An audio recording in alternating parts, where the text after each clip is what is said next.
बच्चों, आज के इस वीडियो में आपका स्वागत है। मैं आपको वसंत भाग 1 के सभी पाठों को पढ़ा चुकी हूँ। अब मैं बाल राम कथा के पाठों पर आ गई हूँ, जिसमें आपने पाठ 4 राम का वनगमन यहाँ तक पढ़ लिया है। आप यहाँ तक की कथा को जानते हैं कि कैसे कैकेयी ने राजा दशरथ से 2 वरदान मांगा था, भरत को राजगद्दी और राम को 14 वर्ष का वनवास। तो उन्होंने राम को 14 वर्ष का वनवास दिया। राजा दशरथ ये नहीं चाहते थे। राजा दशरथ तो ये चाहते थे कि भरत को राजगद्दी मिल जाए, लेकिन राम को वनवास ना मिले। लेकिन कैकेयी को ये लगता था, मंथरा ने उनकी बुद्धि को इस तरह भ्रमित कर दिया था कि उन्हें ये लगता था कि राम के रहते भरत राजा नहीं हो पाएंगे। अयोध्या के नगरी के लोग उन्हें संभवतः उतना सम्मान न दे, इस बात का कैकेयी को डर रहता है। तो उन्होंने सीधे सीधे किसी जमाने में दशरथ के द्वारा दिए गए 2 वरदानों को उसी मौके पर मांग लिया। उन्होंने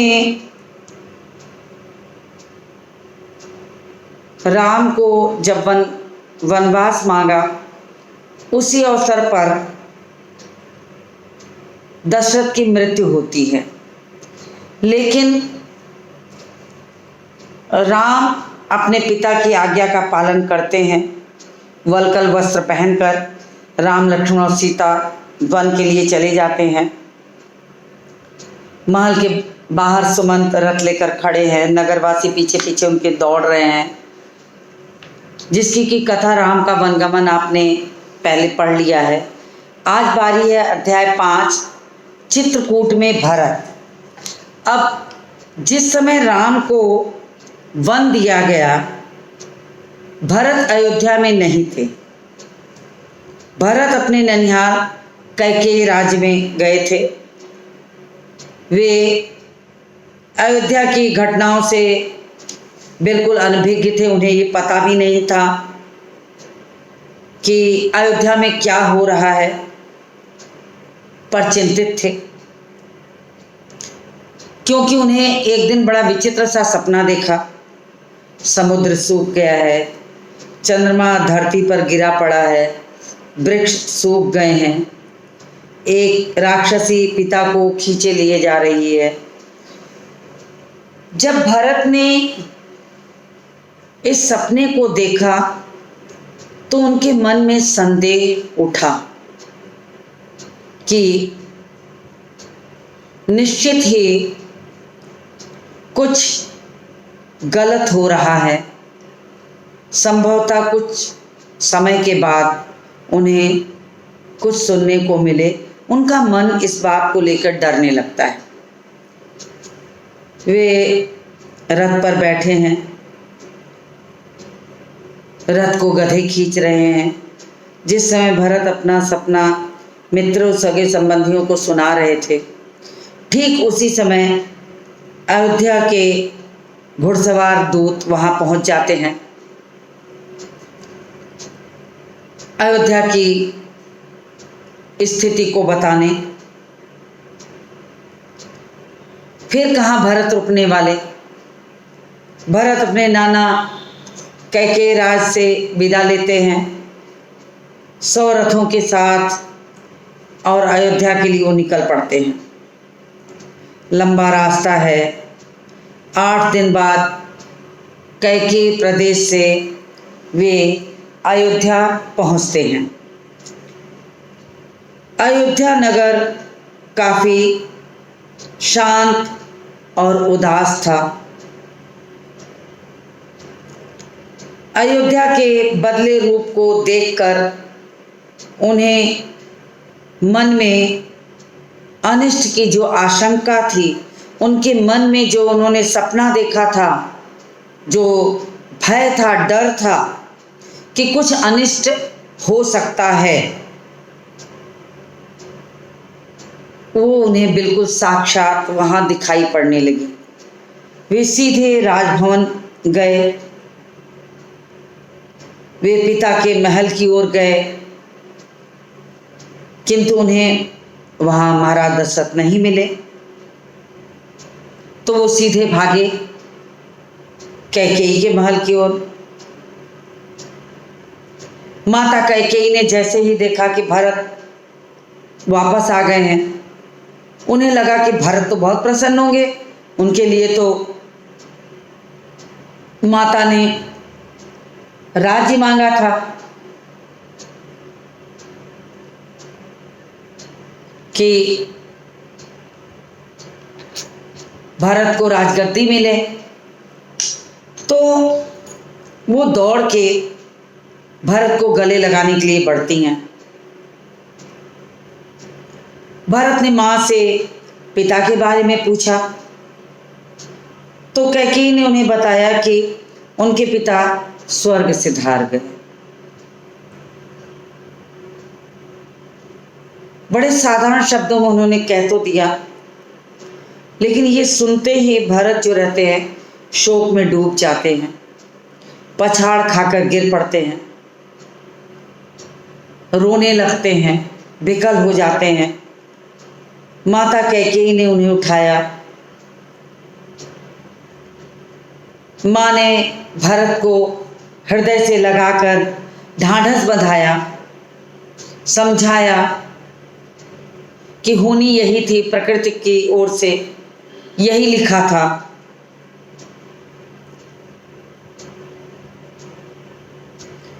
भरत को जब ये पता लगता है कि माता कैकेयी ने राम के लिए 14 वर्ष का वनवास और उनके लिए राजगद्दी मांगी है, तो बहुत नाराज होते हैं। भरत तुरंत राम के पास जाना चाहते हैं, लेकिन कैकेयी ने उन्हें बताया कि राम को पिता ने 14 वर्ष के लिए वनवास दे दिया है। तो उन्हें थोड़ा आश्चर्य तो होता है कि प्राणों से प्रिय राम को उन्होंने वनवास कैसे दे दिया, क्या ये संभव है? ये चीजें उन्होंने कही। और साथ ही कैकेयी ने यह भी बताया कि पिता ने जब महाराज दशरथ ने जब राम को 14 वर्ष का वनवास दिया, तो लक्ष्मण और सीता भी उनके साथ वन को चले गए।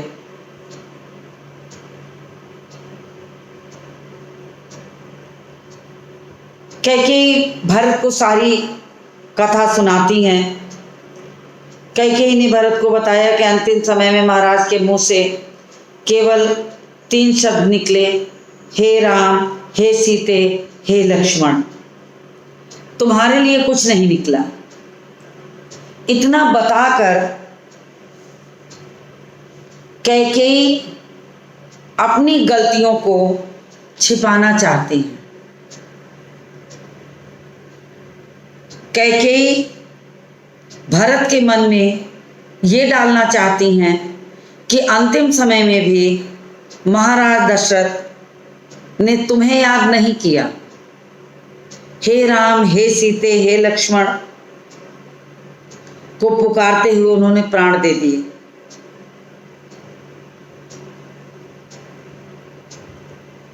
लेकिन भरत को थोड़ा आश्चर्य होता है, वे आश्चर्यचकित हो जाते हैं। उन्होंने पूछ ही लिया कि वनवास क्यों दिया, क्या उन्होंने कोई अपराध किया था, क्या गलती हुई थी राम से, भैया से, कि उन्होंने राम को 14 वर्ष का वनवास दे दिया, लक्ष्मण और सीता भी चले गए। तब कैकेयी ने उन्हें पूरी वरदान की कहानी सुनाई, वो कथा सुनाई, जिसके कारण महाराज दशरथ ने उन्हें युद्ध भूमि में 2 वरदान मांगने को कहा था। आप लोग जानते ही होंगे उस वरदान के बारे में। तो उन्होंने वो कथा सुना दी और साथ ही कहा कि मैंने वो वरदान मांग लिया अपना तो जो होना था वो हो गया, अब तुम राजकाज संभालो। और तुम राजगद्दी संभालने के लिए उन्होंने कहा कि तुम अब राजगद्दी संभालो। भरत को बहुत क्रोध आता है। भरत को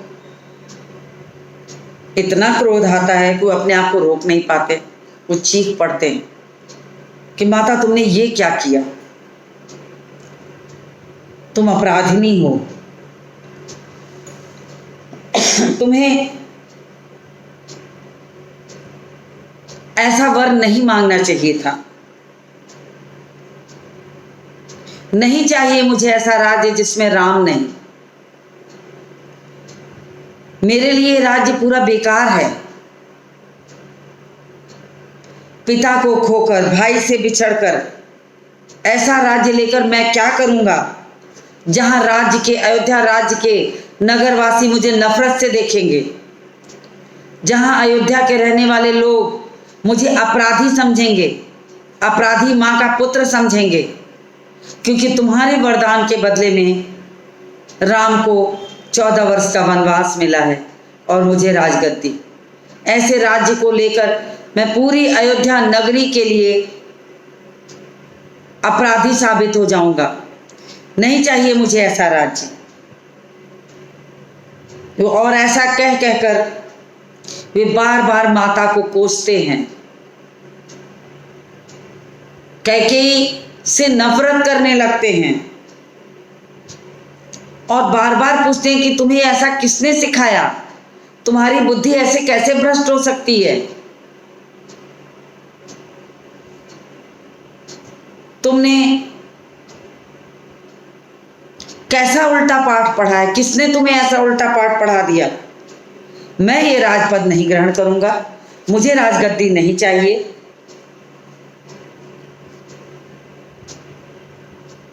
सारे मंत्रीगण, सभासद सब वहां पहुंच जाते हैं।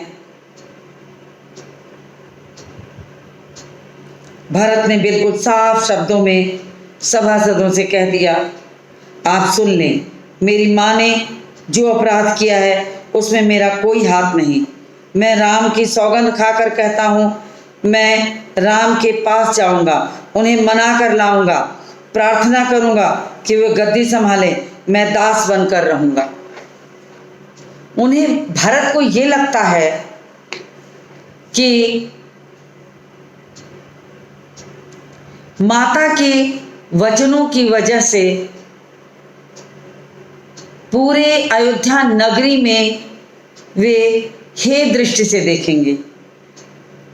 जिस राजगद्दी के लालच में माँ ने भैया राम, लक्ष्मण और सीता को अयोध्या से निकाल दिया, मैं उसे कैसे संभालूंगा। तो उन्होंने सभासदों को इकट्ठा कर लिया। सभासदों से ये कहा कि मुझे नहीं चाहिए ऐसा राज्य और माँ के वचनों में मेरा कोई अपराध नहीं है, मेरा कोई दोष नहीं है, मुझे नहीं चाहिए ऐसी राजगद्दी। उन्होंने राम की सौगंध खाई। वो कहते हैं कि मैं वहीं जाकर रहूंगा जहां राम रहते हैं, मैं राम के साथ चला जाऊंगा, वहीं रहूंगा, उन्हें मना कर लाऊंगा, प्रार्थना करूंगा, उनके पैरों पर गिरूंगा और राजगद्दी संभालने के लिए निवेदन करूंगा, मैं जीवन पर्यंत उनका दास बना रहूंगा। तो ये भरत की सोच थी। सुध-बुध खो देते हैं, व्याकुल हो जाते हैं और जैसे ही होश में आते हैं कौशल्या के भवन की ओर भागते हैं। कौशल्या भी आहत थी, दुखी थी। इधर राजा दशरथ की मृत्यु हुई थी, इधर राम, लक्ष्मण और सीता वनगमन को चले गए थे। भरत का कोई दोष नहीं था, लेकिन सारा दोष भरत को ये लग रहा था कि माता कैकेयी की वजह से उनके ही मस्तक पर आ जाएगा। वे कौशल्या के चरणों में लिपटकर खूब रोते हैं। क्षमा मांगते हैं। कौशल्या जानती थी कि भरत तो अपने ननिहाल गए हुए हैं, इनका कोई दोष नहीं है। कैकेयी की बुद्धि को मंथरा ने भ्रष्ट कर दिया है।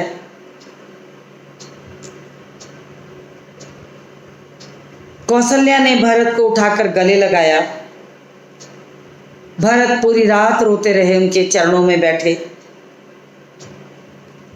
सुबह होते ही शत्रुघ्न को भी ये बात पता चली। उन्होंने पता लगाया कि आखिर माता कैकेयी को भ्रमित करने वाला कौन है, किसने कैकेयी को भ्रमित किया है, किसने कैकेयी माँ के कान भरे हैं। मंथरा को इस बात का पता चल जाता है कि शत्रुघ्न बहुत क्रोध में है, भरत भी क्रोध में है, तो वो घबरा जाती है। शत्रुघ्न क्रोध में आते हैं, लपक के जाते हैं और मंथरा को बालों से पकड़कर घसीटने लगते हैं। घसीटते घसीटते उन्हें भरत के सामने लाते हैं। भरत ने किसी तरह बीच बचाव करके उन्हें छुड़ाया, लेकिन मुनि वशिष्ठ को लगता है कि अयोध्या का राज सिंहासन तो खाली नहीं होना चाहिए। वे भी भरत को समझाते हैं, वे भी भरत से आग्रह करते हैं कि राजगद्दी तो किसी न किसी को संभालनी ही पड़ेगी। तो वो कहते हैं, वत्स, राजकाज को संभालो, जो होना था वो हो गया। पिता का निधन हो गया है, बड़ा भाई वन गमन के लिए जाना उचित समझा, उसने पिता की आज्ञा का पालन करना ही उचित समझा, तो वन को चला गया। भरत को ये उचित नहीं लगता कि मुनि वशिष्ठ जैसा ज्ञाता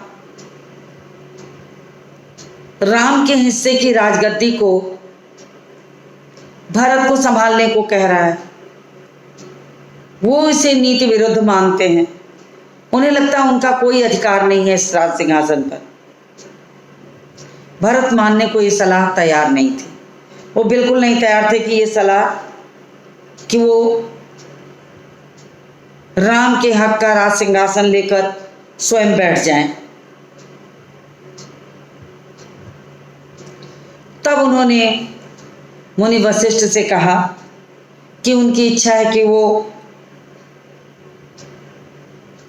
वापस वन जाकर राम को मनाएं, राम को वापस लाएं।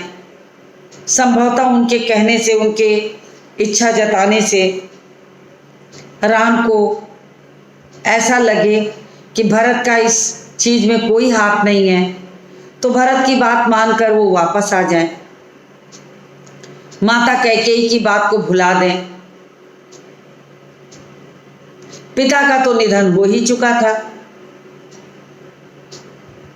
भरत ने अंततः ठान लिया कि वे चित्रकूट जाएंगे और राम को मनाकर लाएंगे।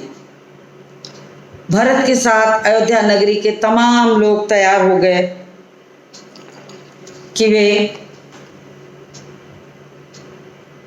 वन जाएंगे। वन जाने के लिए तैयार हो गए और दूसरे दिन सुबह ही सब लोग, मंत्री, सभासद, गुरु वशिष्ठ, नगरवासी सब इकट्ठे हो गए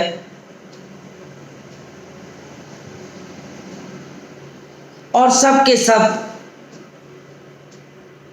चित्रकूट के लिए प्रस्थान कर दिए। भरत उन्हें मना के लाने की पूरी इच्छा रखते थे कि वो जरूर आएंगे। उन्हें पूरा विश्वास था कि राम वापस आ जाएंगे। तो वन की ओर ये लोग चल देते हैं। राम तब तक गंगा पार कर चित्रकूट पहुंच जाते हैं। महर्षि भारद्वाज के आश्रम के निकट एक पहाड़ी पर एक पर्णकुटी बनाते हैं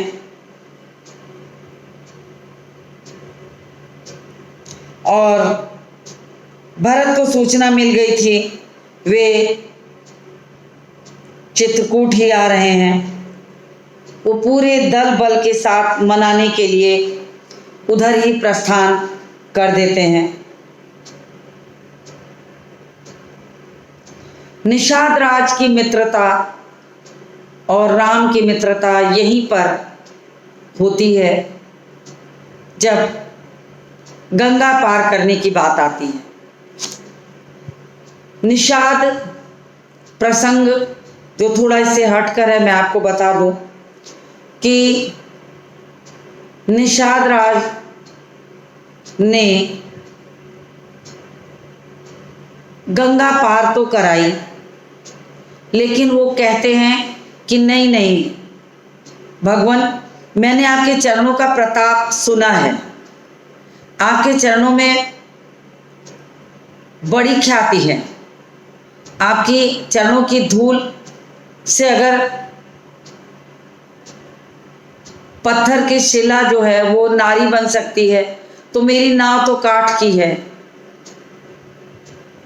वो भी अगर स्त्री हो गई तो मेरी एक स्त्री तो घर बैठी है, मैं खिलाऊंगा कैसे, इसलिए मैं आपको नैया पर बैठा के पार नहीं करा सकता, मैं आपके चरण धोऊंगा तभी आपको नैया पर बिठाकर पार कराऊंगा। बड़ा सुंदर सा प्रसंग है ये रामायण का, राम और निषाद राज के बीच का।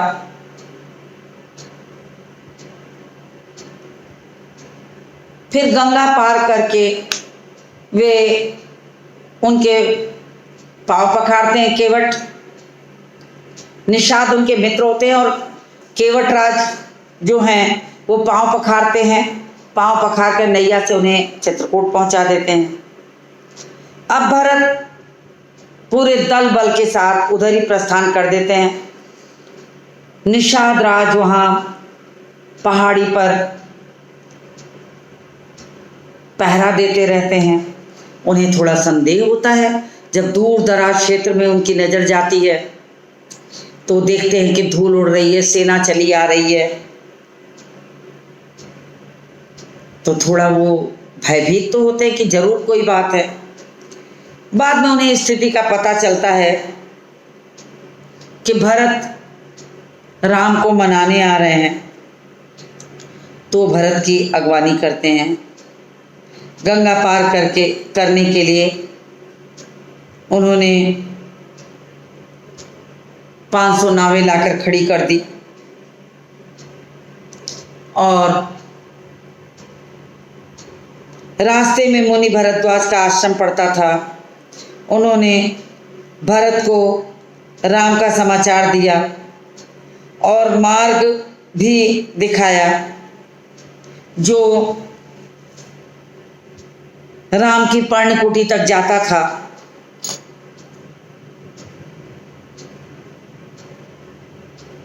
अयोध्यावासी भी रात आश्रम में ही रहकर बिता दिए। आगे जंगल घना था, सेना चली तो वन में खलबली मच गई, सभी जानवर इधर उधर भागने लगे। राम सीता पर्णकुटी में थे, लक्ष्मण पहरा दे रहे थे। लक्ष्मण ने देखा कि एक विशाल सेना चली आ रही है, वो चौकन्ने हो जाते हैं। उन्हें इस बात का संदेह होता है कि जिस कैकेयी ने राजा दशरथ तक की चिंता नहीं की और उनके बहुत कहने पर भी नहीं मानी,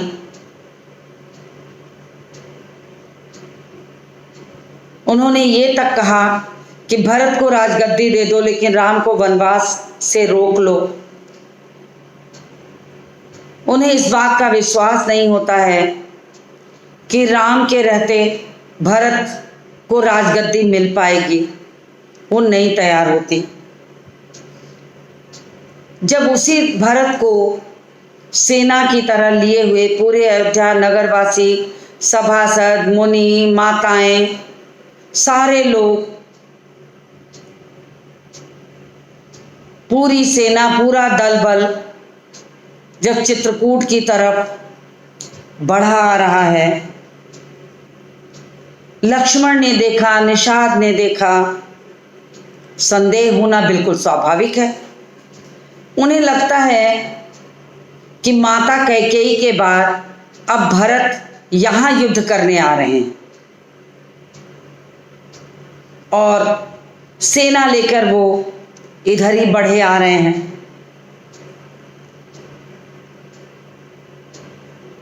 तो लक्ष्मण जोर से राम से बोलते हैं, भैया भरत सेना के साथ इधर आ रहे हैं, लगता है वे हमें मार डालना चाह रहे हैं। कितनी भयभीत अवस्था से लक्ष्मण को ये पूरा विश्वास था कि भरत युद्ध की भाव से ही बढ़े आ रहे हैं। लेकिन जब भरत को ये पता लगता है कि राम, लक्ष्मण और सीता अभी चित्रकूट तक ही गए हैं, तो उन्हें ये लगता है कि वो अपने कार्य में सफल हो जाएंगे।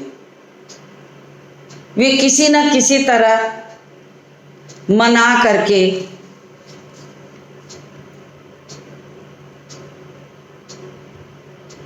राम को वापस ले आएंगे। लेकिन राम तो अपने पिता की आज्ञा को पालन करने वाले एकमात्र ऐसे पुत्र थे जिन्होंने कुछ भी हो जाए, यहाँ तक कि दशरथ की मृत्यु हो जाती, अब इससे बड़ा क्या होगा। लेकिन वो रुकते नहीं। उन्होंने ठान लिया कि अगर आपने माता कैकेयी को वरदान दिया है तो उस वरदान को मैं पूरा करूंगा। माता कैकेयी ने जब मांगा है कि भरत को राजगद्दी और राम को वनवास, तो मैं चला जाऊंगा तो भरत को तो राजगद्दी स्वतः संभालनी पड़ेगी ही। लक्ष्मण उन्हीं के साथ गए थे, लक्ष्मण उन्हीं के साथ गए हुए थे। शत्रुघ्न छोटे थे, तो भरत को तो राजगद्दी संभालनी ही थी। लेकिन भरत को ये पक्का पता था कि अयोध्या नगर के रहने वाले जो लोग हैं वो कभी उन्हें स्वीकार नहीं करेंगे। जो प्रेम राम को युवराज समझकर, राजा समझकर, जो सम्मान वो राम को देंगे, वो उन्हें नहीं मिलेगा। और उन्हें इसकी इच्छा भी नहीं थी। माता कैकेयी के अपराध की सजा उन्होंने भोगी है। उन्होंने कभी राजगद्दी की चाह नहीं की थी और न उन्होंने 14 वर्ष तक राजगद्दी पर विराजे, न वो बैठे। दृढ़ निश्चय कर लिया था कि ये राजगद्दी राम की ही है। वो कभी इसको उपभोग नहीं करेंगे, कभी भी इसका उपयोग नहीं करेंगे। लेकिन लक्ष्मण को ये लगता है कि अयोध्या की पूरी सेना, पूरे दल बल के साथ वो अगर चित्रकूट आ रहे हैं तो उसका क्या उद्देश्य हो सकता है, इसका उन्हें अनुमान भी नहीं रहता है। कि भरत राम को मनाने आ रहे हैं, भरत राम को मनाकर वापस ले जाएंगे। लक्ष्मण को वैसे ये बात पता थी कि भैया राम ने जो चीज कह दी वो उसे पूरी करके रहेंगे, वो कभी वापस नहीं जाएंगे। लेकिन उन्हें भरत के प्रति ये लगता है कि वो मनाने नहीं आ रहे बल्कि युद्ध करने आ रहे हैं। तो वो जोर से चिल्ला पड़ते हैं कि भैया भरत सेना के साथ इधर आ रहे हैं, लगता है वे हमें मार डालना चाह रहे हैं। ऐसा जब राम सुनते हैं तो कुटी के बाहर आ जाते हैं। वो बोले, भरत हम पर हमला कभी नहीं करेगा, वह हम लोगों से मिलने आ रहा होगा। राम को पूरा विश्वास था भरत पर कि भरत कभी ऐसा नहीं कर सकते।